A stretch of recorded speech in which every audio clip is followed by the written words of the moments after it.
good and not as a commodity, well, accessible to all, but not appropriable by anyone. It is consequent, and it's, well, the consequent community management, leaving no one behind, under a human rights approach, I would say, offers us an example of democratic governance of water under a human rights approach, in line with what I am just defending as a special rapporteur in both aspects, with respect to the question of making peace with our rivers, first big challenge from my point of view, and in the other axe of action that is building democratic governance on a human rights-based approach. So you mentioned that how indigenous people can really contribute to combat, you know, this global water crisis based on their water management approach, and you explain like how, you know, they are doing that. But what do you think are the facts of the challenges? Like, for instance, you mentioned in the beginning that extraction of natural resources, you know, are like impacting the water sources for indigenous peoples. And when indigenous people talk that we don't only protect, you know, our resources for ourselves, but for humanity, because they are like protecting these rivers to provide water to million of people. So I would like, you know, like maybe you mentioned, you have said before how like toxins are causing like serious impacts on this aquatic ecosystem, and how you foresee will be even worse in the future, these practices that are causing for human actions. Well, I used to talk about the need to evolve from a resource approach towards a ecosystem approach. This is a challenge for everybody, not just for indigenous people, but I think from the dominant management approaches so far, based on the domination of nature paradigm, water has been considered as just as a productive resource, and rivers have been managed as mere channels of H2O that is lost to the sea, you know. Fortunately, the emergence of the sustainability paradigm brings with it the need to see rivers as living ecosystems whose health and sustainability must be guaranteed. The vision of water as a simple resource separates its management from the management of the territory, of rivers and ecosystems, while at the same time favoring its commodification, as we said before. Thinking on the water as a good that can be parceled up and subjected to processes of negotiation and marketing. Transitioning from the resource vision to the ecosystem vision, from the perspective of the sustainability paradigm, this is in line with indigenous cosmovisions that promote a vision of water as I said before, the soul of life, integrating biodiversity and human communities themselves in the territory. At the same time, considering water spaces as sacred spaces, as such, respecting and caring from them, it is ultimately a genuine expression, from my point of view, of the sustainability paradigm. So in this sense, I think we are in this line. As I said before, indigenous people are teaching us very interesting lessons. In this case, in this aspect, with respect to the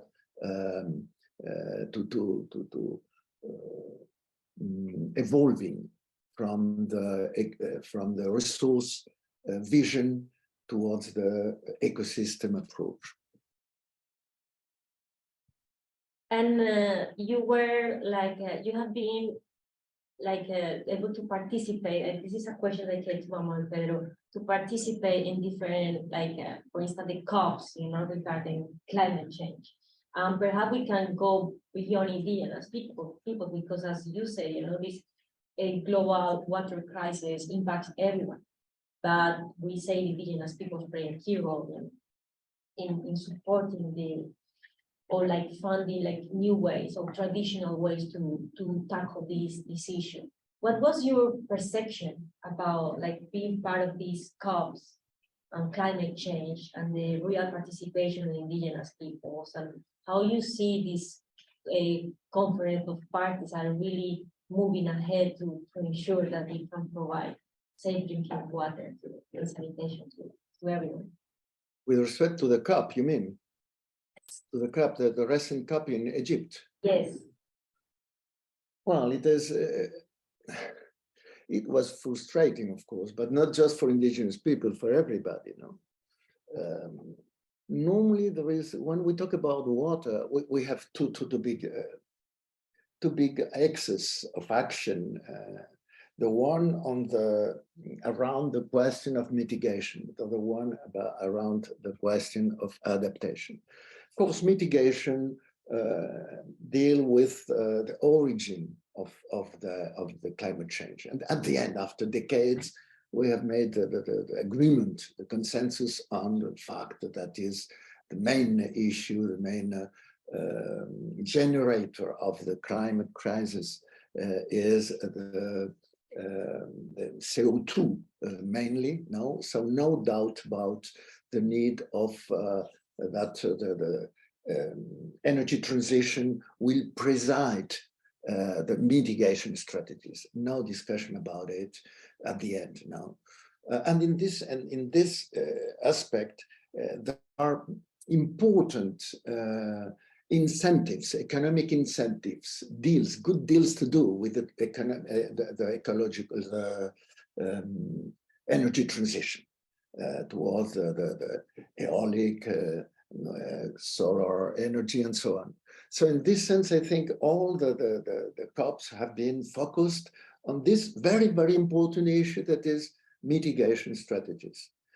We have not made it, we didn't get, not in neither in Egypt, in Glasgow, we never got agreements enough strong for dealing with this big the question of the increasing temperature and so on. But at least it was in the center of the debates, But when we think on the impacts, the main impacts derived from climate change, we realize that 90% of the big disasters are water related, with droughts, with floods, with a growing level of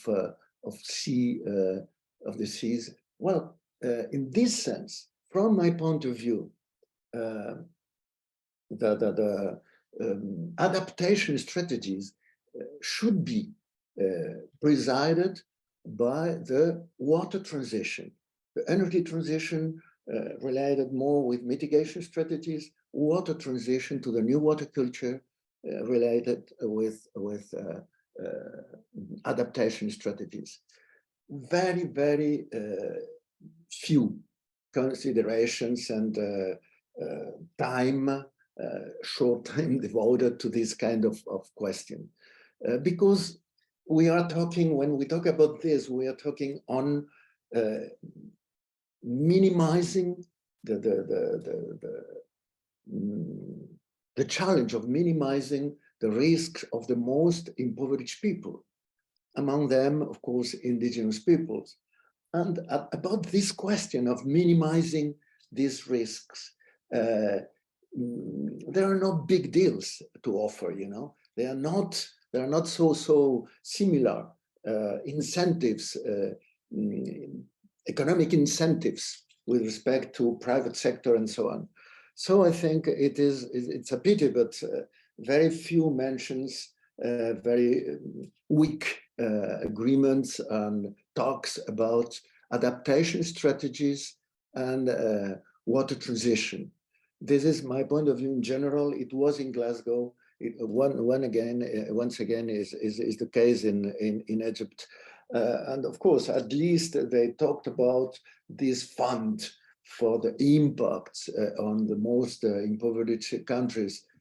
Nothing concrete, but wow, they put this as nearly the only agreement. But I think it is important not just to talk about and to make something to talk about the impact we had already, but about to prevent the impact we will have in the future, and no far future, for the most impoverished, for the most on the conditions more vulnerability, you know, and in this case we're talking about, among others, of indigenous peoples. Pedro, I wanted to ask you one question heading to the end of our dialogue, because I see many people are like very active in the chat, and I would like to give them the opportunity to speak and to raise questions for you, because you mentioned about this the transition, you know, from this water resource based approach to a new paradigm, you know, centered on ecosystem based approach to water management. And you also mentioned how indigenous people with their water management and governance are key, you know, like we cannot say that they are the most important, but are the key people, like who play a key role in this transition. And among other societies as well, no? We need to recognize that.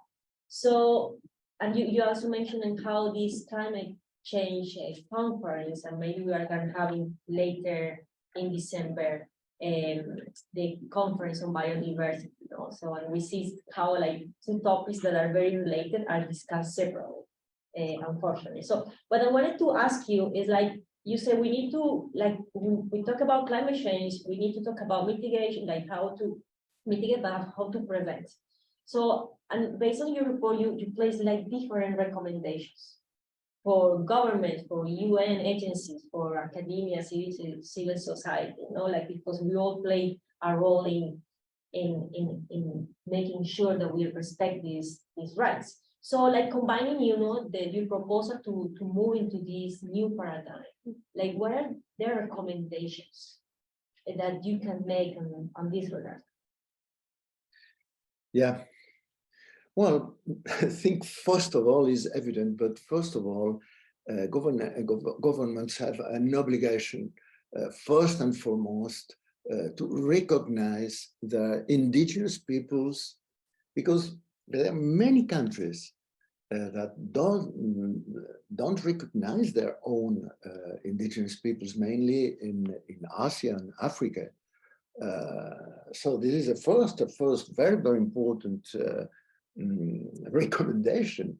Is an obligation for the governments, you know, and not just to recognize the indigenous people, but also ensuring compliance with the UN Declaration on the Rights of Indigenous Peoples, guaranteeing, as I said before, their right to own, occupy, and use the land, resources, and in particular the waters in their territories.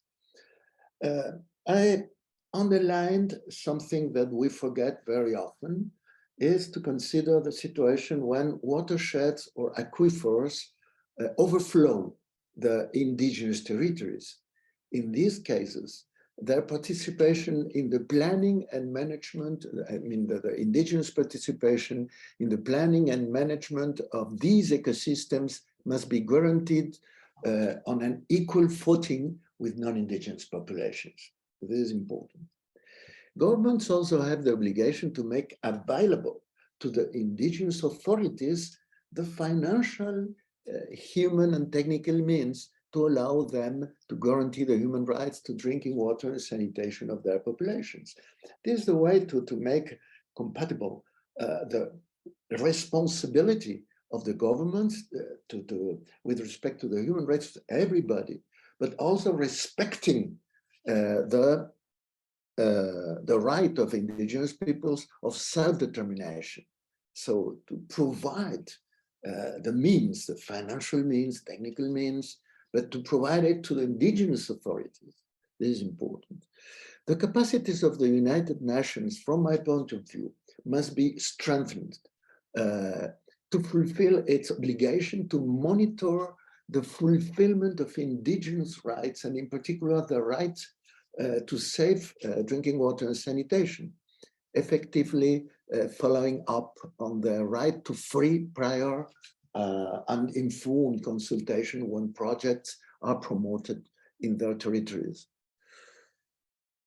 Another recommendation was, well, beyond the legislation of the countries concerned directly, I recommend national legislation, that national legislation should be promoted to control the actions of transnational corporations in their own countries of origin when they operate in the indigenous territories of other countries.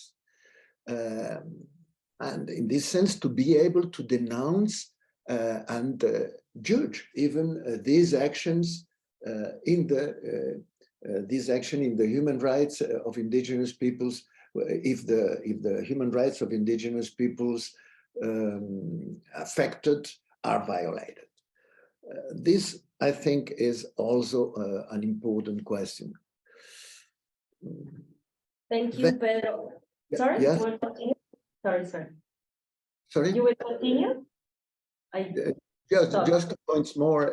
Well, promote intercultural dialogue, as I said, with indigenous people on the basis of respect for their worldviews, knowledge, and ancestral practices, developing educational and training programs, and providing understandable information in indigenous languages, as well as active collaboration to develop and publish data on their water and sanitation situation. This is important. And finally, governments and indigenous peoples, both them, have the obligation to promote the equal participation of women in projects and decisions related to drinking water and sanitation, including hygiene, and in particular menstrual hygiene, not only for reasons of justice, of course, but also as a way to improve the management of these services based on the experience, knowledge, and commitment of women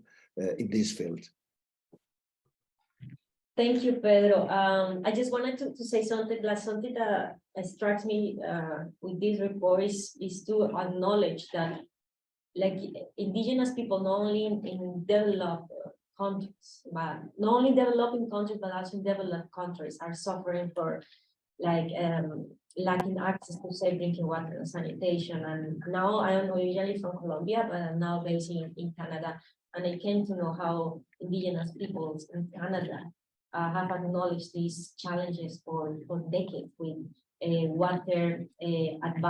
water advisories in their territories. So and there have been people that to move out of their territory because of the issues with water.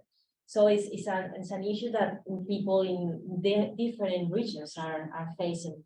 And I want to close here, Pedro, our dialogue, to open the floor to people who are connected, people who are in the room. And I know there are people who want to ask in Spanish. Maybe Pedro is fluent in Spanish, he's from Spain. So maybe, and also he's very fluent in French. And fluent in French, but he can address your questions.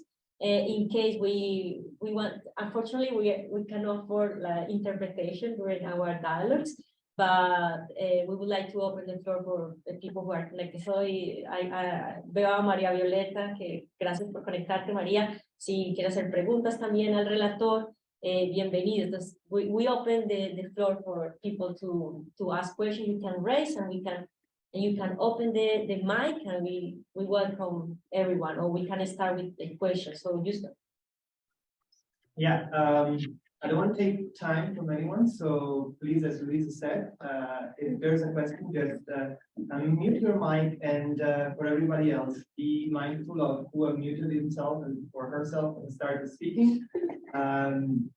and wait until they finish the question. I think we can take a few questions to begin with, and we're going to try to have some exchange between people physically in the room and people connecting remotely.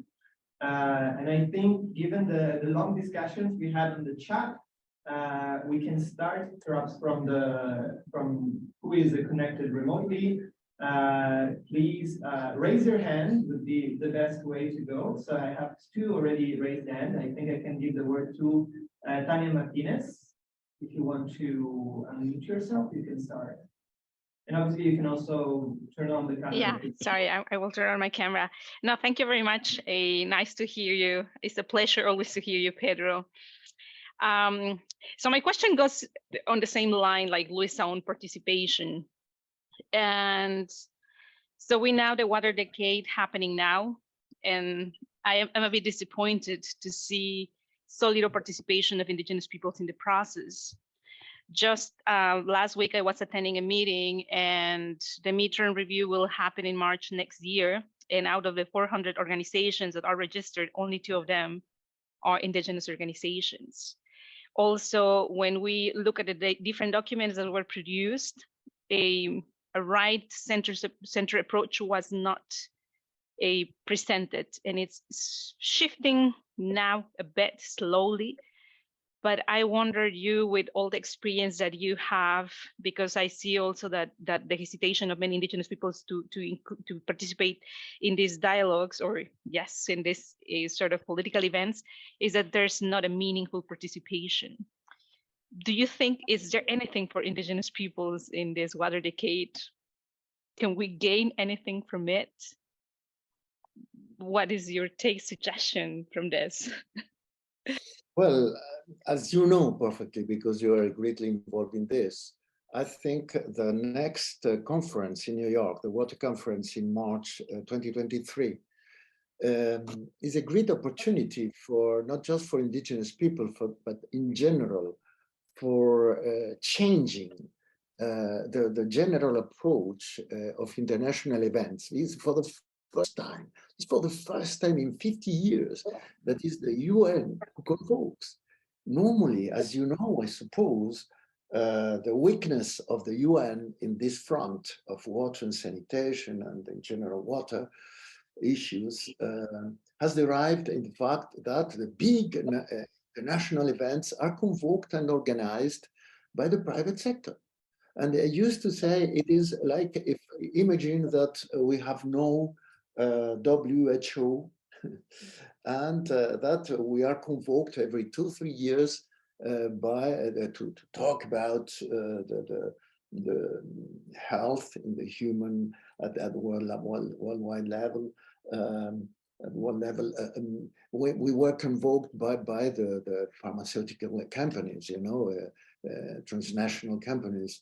Well, it is necessary. If we have nothing to do else, we will go. But imagine that with this pandemic situation, is the United Nations will finally convoke to all of us. It will be a big expectation to this meeting, you know, expecting to change something in the way of approaching these global, this kind of global challenges. So this is the case now for us. So for Indigenous people and for everybody, I think is a great occasion to ask for the United Nations to have in this event in March 2023 a big meeting without precedent between among the social organizations, the Indigenous people organization and networks, and the UN system. And I'm fighting for this. I'm trying to get it, this possibility. And we must take into account that the 22nd is before the beginning of the event, of the conference, is the World Water Day. So I am not proposing, because this is not my role in this sense to organize these kind of things, but it could be a very good occasion for convoking from right now a bigger demonstration, a public event in New York with the perspective of for all the world, for celebrating the World Water Day, for a new approach, a new way of approaching the problem on the human rights approach. And from my point of view, I would like that it was the indigenous people who could head and make the convocation of this event for the 22nd in New York. And it would be if indigenous people convoke this public event in New York, everyone will follow you.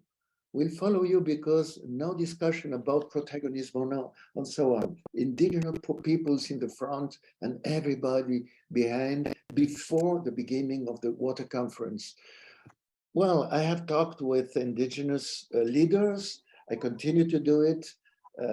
And I think there is a good reception of the proposal, of the suggestion, but we need to make it effective in a short term in order that the snowball will will grow more and more until March next year. Okay, so unless there is anyone in the room that wants to pose a question. Very well, so we can continue because there's a lot of people waiting.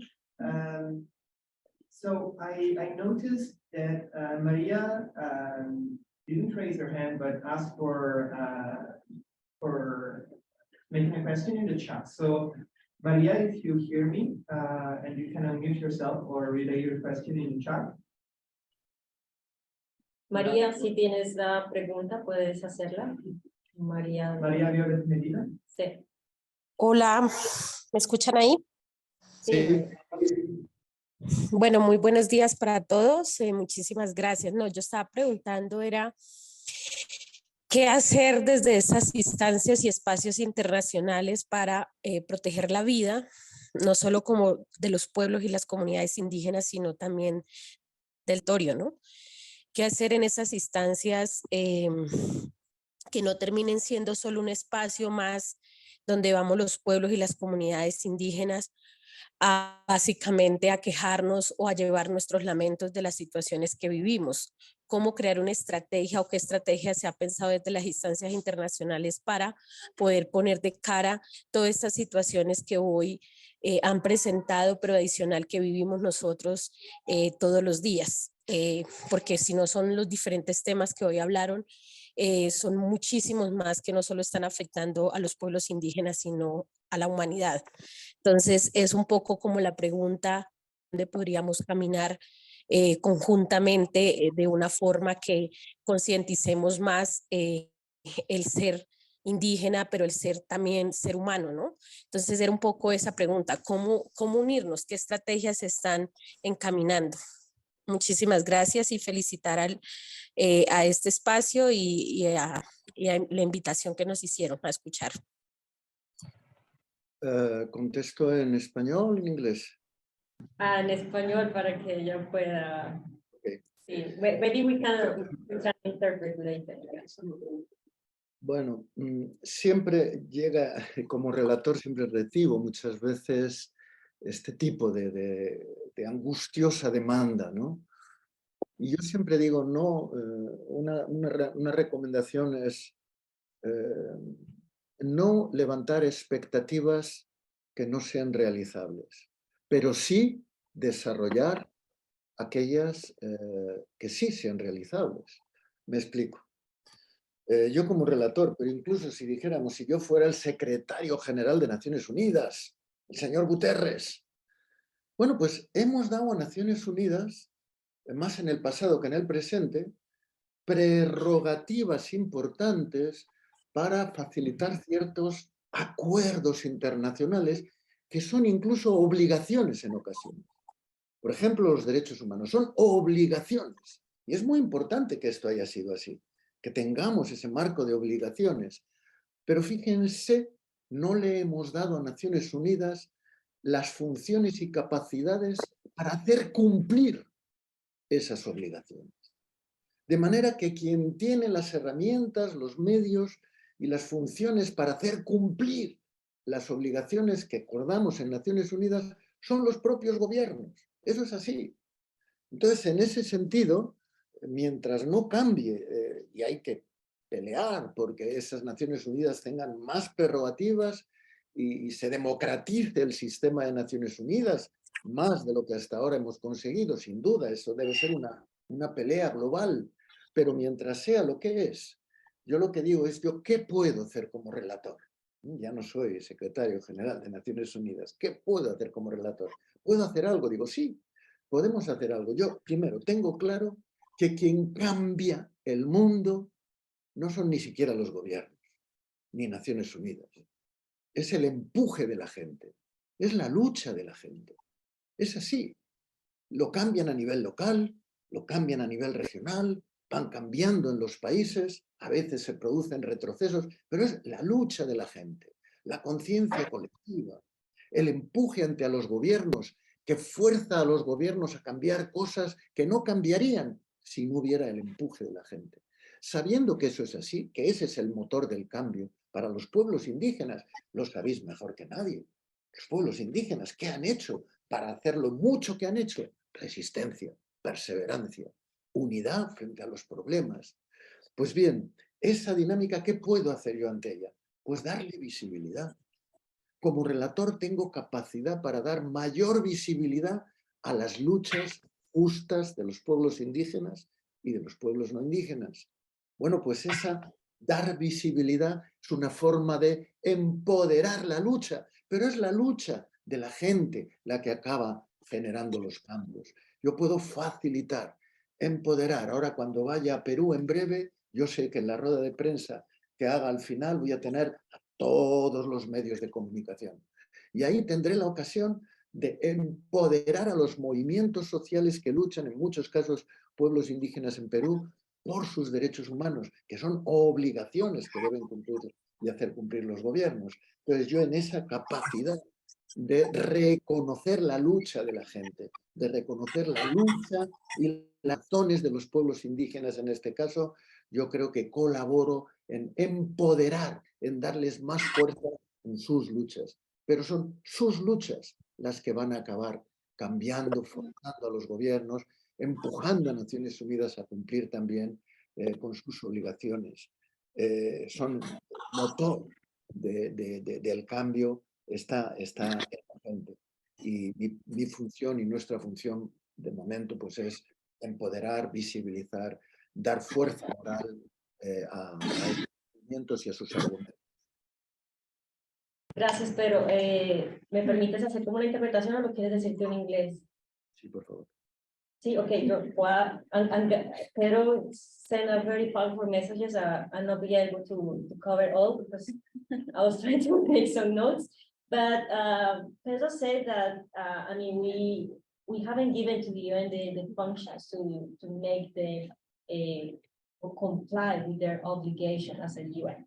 But the ones who are in charge of doing this is still the governments, and they are not doing enough to fulfill with these obligations. But he said, I'm not the General Secretary, I'm not Guterres, so what I can do as a special rapporteur is to make visible your struggle, is to make visible the mobilization that all of you are carrying.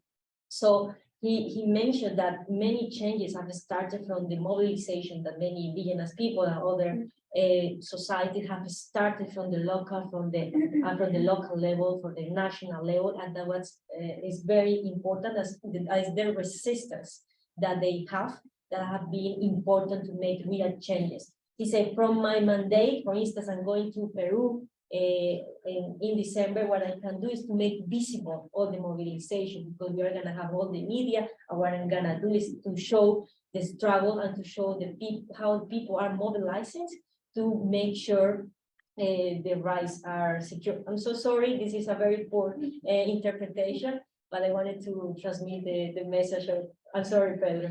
I wish you could understand the power message of Pedro, so we can continue with the.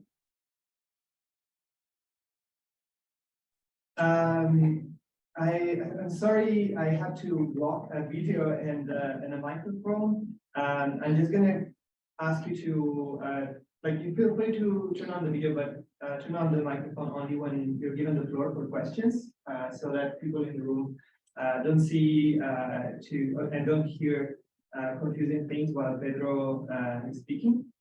So again, I just wanted to thank very quickly all the people in the chat for leading such an interesting discussion parallel to everything that was said.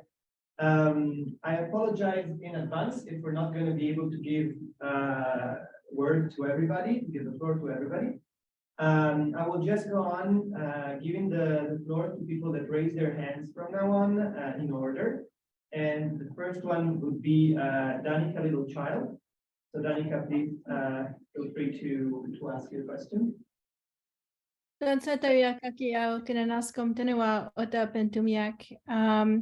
name is Danica Littlechild. I'm an assistant professor at Carleton University in the Faculty of Public Affairs, the Department of Law and Legal Studies, and I'm from Musqueam, from Treaty 6 territory in Canada. And I think I very much welcome the report of the special rapporteur, and I want to say that Canada is a country that might claim to fulfill much of the criteria that you describe in your conclusions and recommendations. But I believe that the experience of Indigenous peoples in Canada vis-a-vis water and sanitation continues to be something that is quite central to their experiences. Not only in terms of simple access, but also in terms of health and well-being. So for example, in my First Nation, we have 594 homes, which house over 2,500 people, and only 100 of those homes are hooked up to a water treatment facility. Everybody else has shallow wells and what we call shootouts for wastewater. And many people continue to have very severe impacts on their health and well-being as a result of these situations. So while we have a government that has committed to achieve what you describe in your report, this only reaches a fraction of Indigenous peoples who have very different lived realities on a day-to-day basis. And while these lived realities may not be set out in primary colors, they definitely are there in pastel hues, and they have cumulative effects on our health and well-being. So I wanted to ask you to maybe expand on your what you feel are the strongest sources of advocacy in the context of your conclusions and recommendations vis-a-vis the health and well-being of Indigenous peoples in countries like Canada. And also to perhaps even expand just generally upon the themes of health and well-being, which I do feel are a pillar of your work, but nevertheless did not interestingly feature as a specific recommendation, for example. Thank you. Well, I agree with you, not just in Canada, but around the world. The question is not just to have water, because everyone has water. If someone has no water, he died in some weeks. No, so the problem is not just to have water, but to have on the first question that Luisa made. We need to have not just availability, but also accessible water. Not a 5 kilometers from the house, or have an accessibility, quality of the water.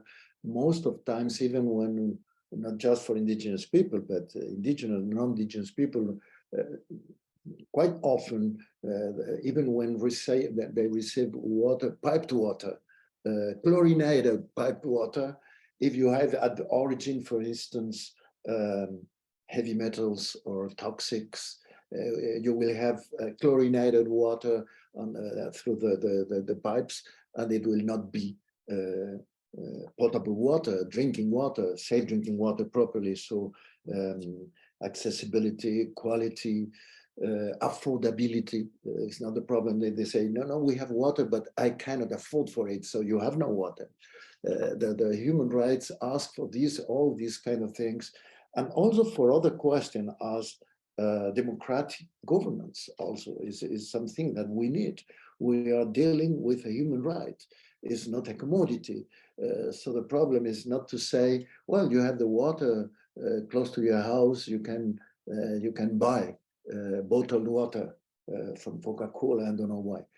But this is not human rights approach, So, of course, all of things is part of the obligations of the states to accomplish and to make accomplish. What to do? Well, as I said, I think is a problem of conscience. First of all, we will not ask for something if we are not conscious that we have the right to ask for it. And of course, after having the conscience, to have organization for pressing, for fighting, for demanding these rights.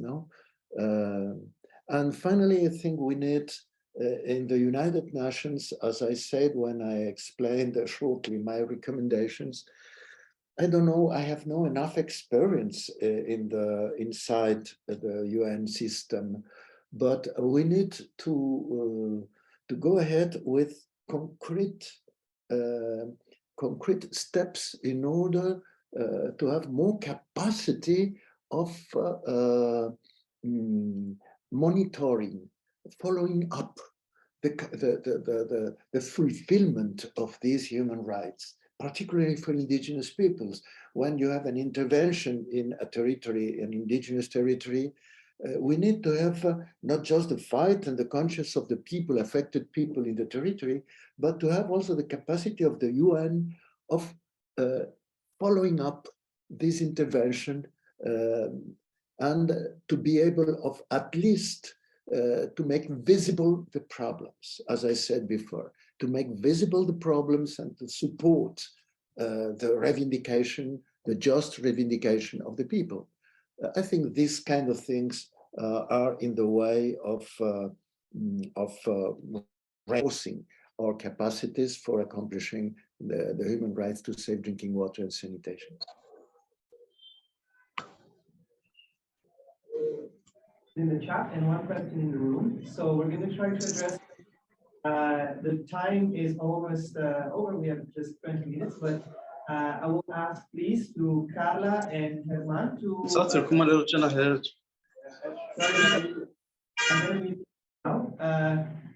For now, I'm going to ask just Carla and Herman to make their questions one after the other. And then we're going to give some time to Pedro to answer. And then if we're going to have time, I'll ask Jose to please pose this question in the room. And then we're going to hopefully still have time for the last two questions in the chat. Thank you very much. Binafi Honsungubei. Buenos días para todos. Good morning to everyone. Mi nombre es Carla García, soy de la comunidad garífuna en Honduras. Y como pueblo indígena, nuestra forma de ver, de pensar y de asimilar las situaciones es más dedicado a quiénes somos y cómo nosotros concebimos nuestro entorno. En este sentido, sabemos que defender el agua, defender la tierra, la naturaleza, es lo mismo que defender la vida. El territorio está estrechamente ligado con todo esto, donde no existe un territorio que tenga agua, naturaleza y seres humanos para vivir, pues no hay nada que defender. El pueblo garífuna ha estado en las calles luchando por su derecho. Hemos llegado hasta las cortes internacionales. Estoy hablando del pueblo garífuna en Honduras. Hemos ganado demandas internacionales en la Corte Interamericana de Derechos Humanos, pero continuamos bajo el asedio inescrupuloso, no solo de los operadores de injusticia en nuestro país, sino también de estos grandes poderes económicos que se sienten dueños. Mi pregunta es, en este momento, en la comunidad de Punta Gorda, en Roatán, Islas de la Bahía, 6 líderes garífunas están siendo enjuiciados por solicitar o por reclamar su derecho a la vida y al territorio. Y esto ha venido sucediendo año con año. Si en un año no nos matan 20, 30 líderes garífunas, entonces todos son enjuiciados. Hay posibilidades de que desde las relatorías para los pueblos indígenas dentro de las Naciones Unidas se pueda dar un paso más adelante. Ya estamos en las calles, ya estamos haciendo, levantando la voz, ya estamos dando la vida, ya nos están enjuiciando y nos siguen quitando toda la capacidad de vivir. Nosotros no entendemos como pueblo indígena que alguien sea más que mí o que nosotros y que por eso tenga que respetar nuestros derechos. Nosotros respetamos los derechos de todos por igual, incluyendo de los animales. ¿Hay un paso más adelante que se pueda dar desde las relatorías, además de visibilizar? Esa sería mi pregunta. Tal vez, y a modo de broma, mandarle a reminder to the government, oh, this is a reminder that you have to respect the indigenous communities rights every month, every year. There's something that we need to do from there, desde ahí, desde aquí, desde Nueva York, yo estoy en Nueva York, para que el mundo entienda de que somos también seres humanos. Gracias, don Pedro, por su grandísima exposición y su trabajo. All right, Germán, if you can also ask your question now, then we're going to give Pedro the floor to answer. Yes, good morning to everybody. My name is Daniel Aristizabal from Amazon Conservation Team, ACT. We are an NGO that works in the Amazon together with local communities protecting their territories. And we would like to call attention in the first place to the poisoning of drinking water in terms of mercury levels in all the rivers in the world, but in particularly in the Amazon basin. This is a huge ecological catastrophe that is not only affecting humans, but also the environment and animals, as was mentioned before. And this, of course, is a clear reminder that we need to work on this issue if we want to focus in this One Health approach. But specifically, we are worried about the 34 million inhabitants that live in the Amazon that are drinking this water and consuming this fish. But I would like to call attention here to the indigenous and to a particular group or set of indigenous people that regularly don't have a voice. And we are referring to isolated indigenous people. These are the indigenous groups that have absolutely no contact or relation whatsoever with the outside world, that have no desire to establish contact or relationships with anybody outside their groups, that live deep in the forest, sometimes attacking invaders in their forests, or sometimes fleeing deeper into the headwaters of the rivers to protect themselves. And this issue is recently coming up more and more in different debates, but we want to call attention because we are part of 10 institutions, 10 different NGOs and indigenous organizations that research on this subject. And this is no longer an anecdotal group of people that live in somewhere deep in the forest. We are talking about 66 confirmed groups in all of the Amazon basin. They are all silent victims of mercury poison, but there's over 119 groups still to be confirmed. So we are talking about 185 different indigenous peoples that have no voice, but even worse, they have no knowledge of the poisoning of their rivers by mercury because they haven't received the information, and we can't give it to them because we have to respect their desire, their self-determination to have no contact. Therefore, we cannot address the situation with them, but we need to address the threats. The mining of the rivers, we feel that there's a big opportunity with new governments coming in South America to protect these rivers. And we think that precisely because they have no clear representation in the United Nations, this is a topic that the United Nations needs to bring up and lead within the different spaces that both environmental and related spaces in the United Nations that needs to come as a priority, because these are the indigenous people that have the most direct relation of them all with their territories and with their resources, because they have no dependency whatsoever on products from the outside world, except for what they hunt, they fish, the water they use, and they have no knowledge of this poisoning that is constantly affecting their territories. For this, we believe that there are two very important tools that the United Nations can use. One of them is the guidelines for the protection of isolated indigenous peoples that the UN drafted in 2012. And also the Inter-American Human Rights Commission has guidelines for the protection of these peoples that were drafted in 2013. So we would just like to call upon the decision makers that this issue is usually invisible and yet very, very important, because these are the protectors of the last remnants of standing forests in the Amazon basin. Thank you very much.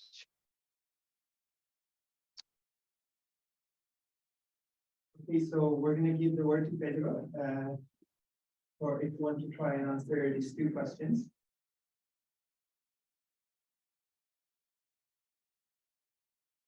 You're on mute. So I answer both the two last persons. Yes, please. Yes, please. Okay. So Carla, gracias. Sí, conozco el tema de la criminalización de la protesta, en gran medida en pueblos indígenas y también en otros pueblos no indígenas. Es terrible. Yo sufrí personalmente en tu país la pérdida de una hermana para mí directamente, de Berta Cáceres, ¿verdad? Y sé lo que pasa y es un elemento fundamental de la lucha.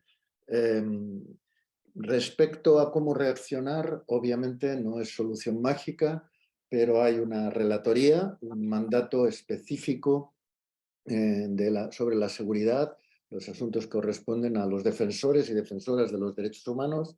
Lo lleva Mary Laylor, una relatora irlandesa. Y yo creo que obviamente también el relator de indígenas está plenamente involucrado en esto y yo mismo, en la medida en que muchas de estas luchas criminalizadas con asesinatos están en torno a la defensa del agua, son defensores y defensoras del agua. Más allá de ello, yo aspiro, me gustaría, creo que sería necesario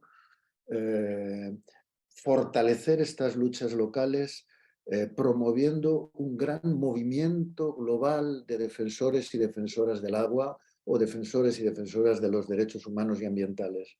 Igual que los jóvenes están levantando movimientos globales como Friday for Future o Extinction Rebellion, yo creo que un movimiento global de defensa de los derechos humanos y de la seguridad y las garantías para los defensores y defensoras sería importante, sería un elemento que daría fuerza a las luchas locales.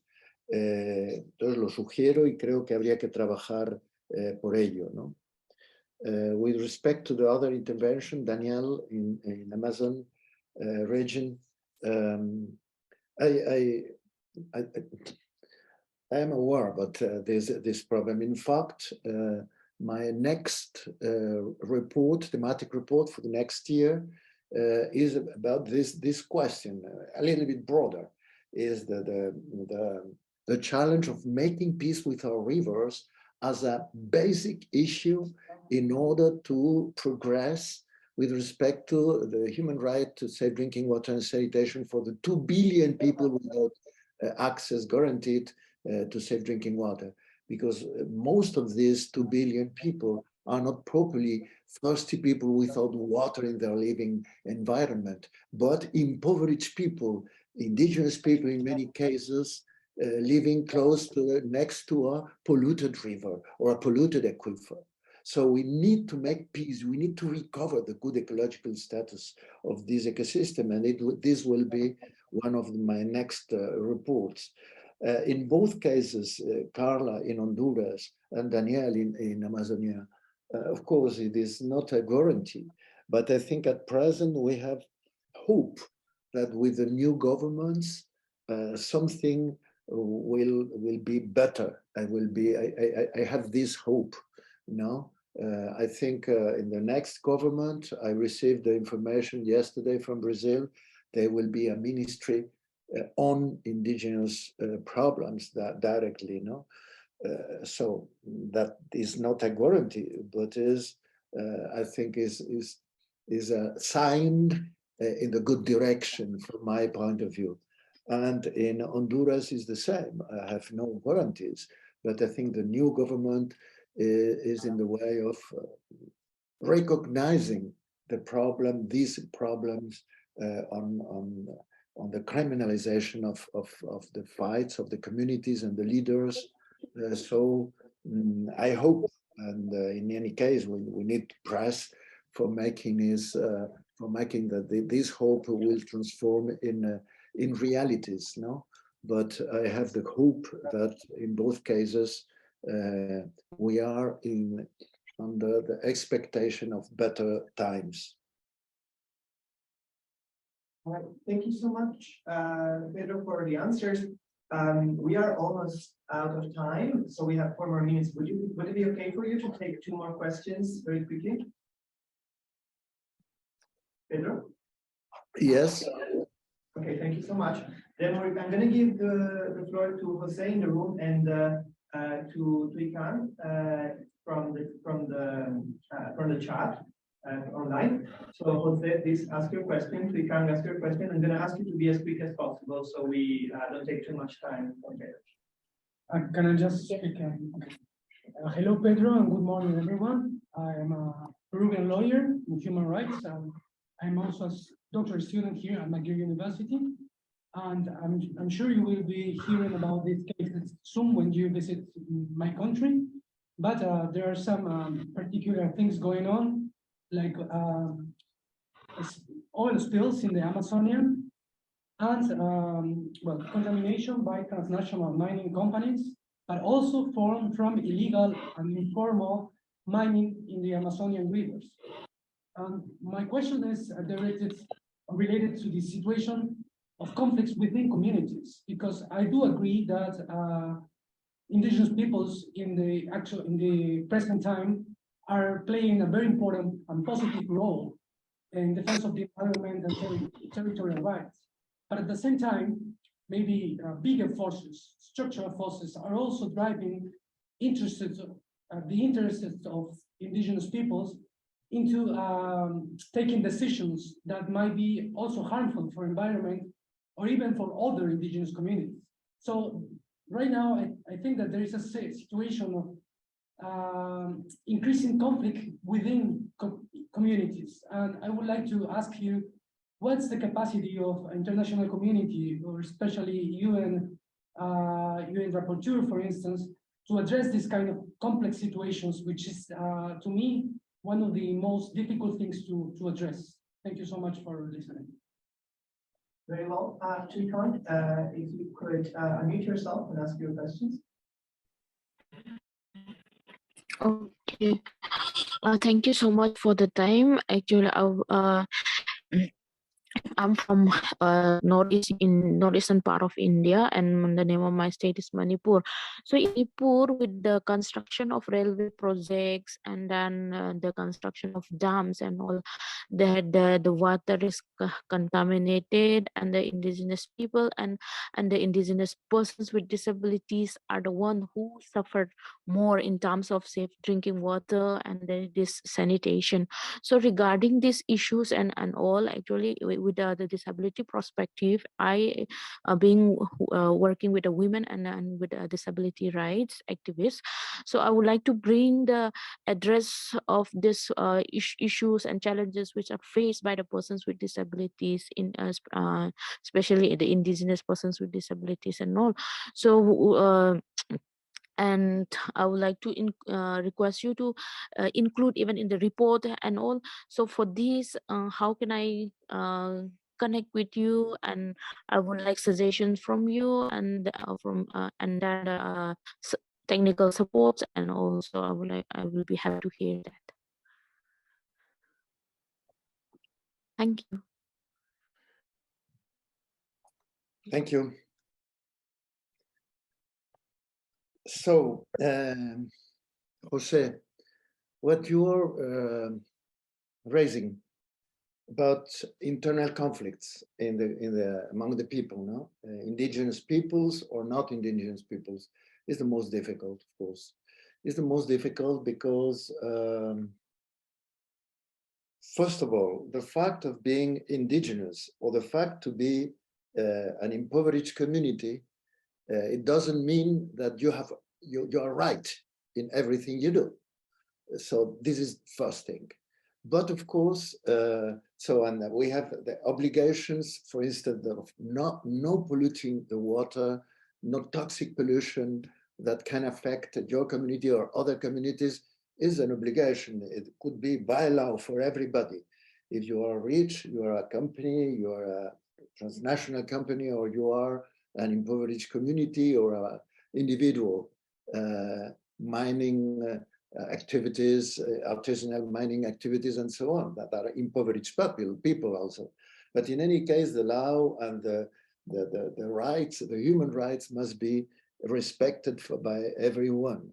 But when the contradiction is inside the communities or between two communities, well, this is more difficult. You need not just to impose the law, but to build dialogue in order to have a more stable and positive solution of the problem. And this requires time, but at the same time, it needs to be known that is not something voluntary to do or not, but is compulsory.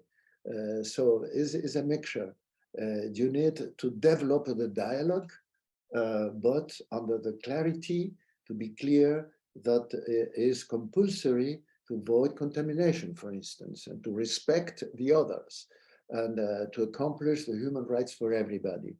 So, but you're right, it's very difficult. I remember when I was in Bolivia many times, and just to talk about mining contamination is nearly impossible, politically very difficult.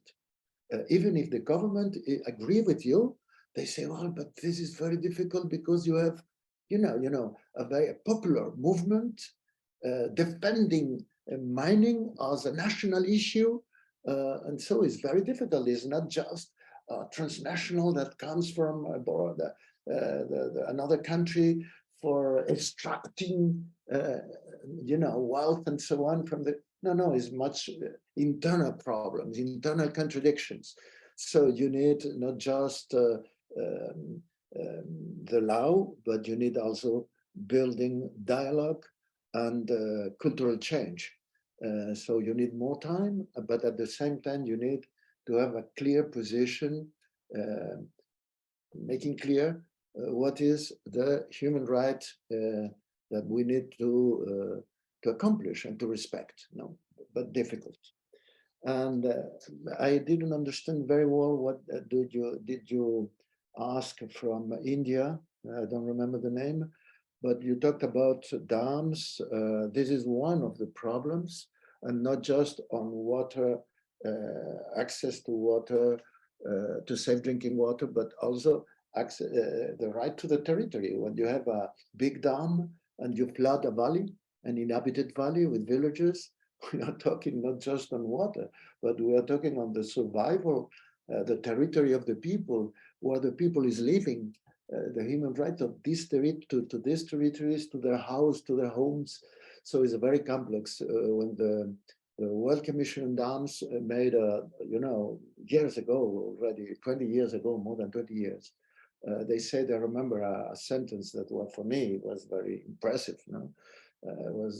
They said we didn't be able, even having the support of the government, because it was an official commission, international commission, with the participation of the government, we were able, they said, to estimate, make the estimation of how many cubic meters we can stock, we can manage in the 50,000 big dams built around the world.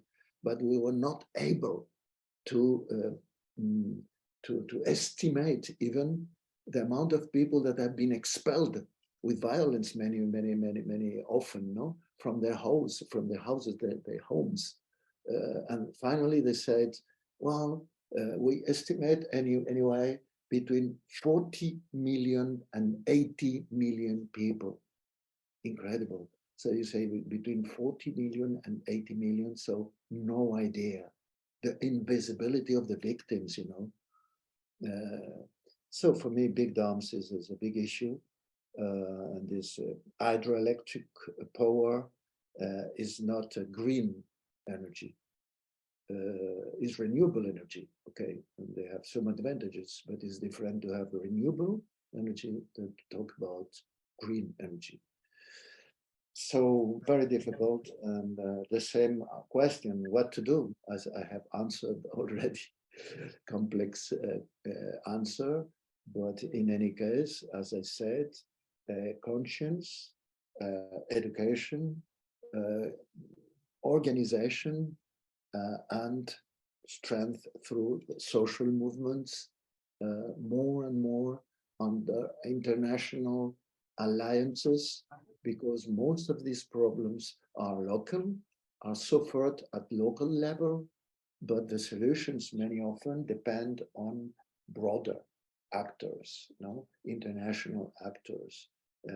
And so we need to build very worldwide alliances and movements, as this one, as I talked, I would like to have in a time as short as possible, global movements of human rights defenders. Because when we talk about human rights defenders, we are talking about the core of the democracy worldwide. Human rights are the core of democracy worldwide. So we need absolutely to confront the world water crisis, but under this basic democratic, this basis of democratic water governance. And in this sense, I think to build this broad international movement of human rights defenders or water defenders, I used to say also, it's a need for all of us, not just for the defenders, but for the humanity. Thank you so much, Pedro, and we do apologize for the people that we didn't take the question. We ran out of time already.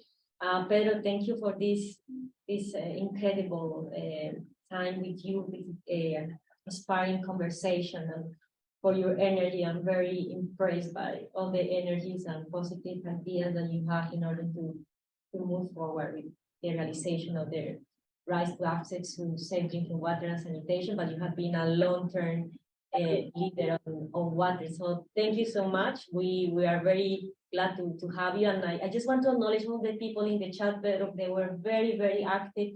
They were not only presenting what they are facing in their communities, in the territory, but also acknowledging the work you are doing. We have people from Burundi, India, Canada, Kenya, Nepal, Nicaragua, Honduras, Colombia, Tanzania, Pakistan, Venezuela, Cambodia, the US, Morocco, Mexico, Brazil, Nigeria, and the other people, and Chile. We have a Mapuche friend here in the room. So the other people who connected and bear with us, so it shows the interest for this. So thank you so much, Pedro, and have a good afternoon, and thank you to all of you, the people in the room and connected. Ciao, Pedro. Gracias. Thank you. Thank you, Luisa. Thank you very much. Thank you. Bye-bye. Ciao. Great, thank you.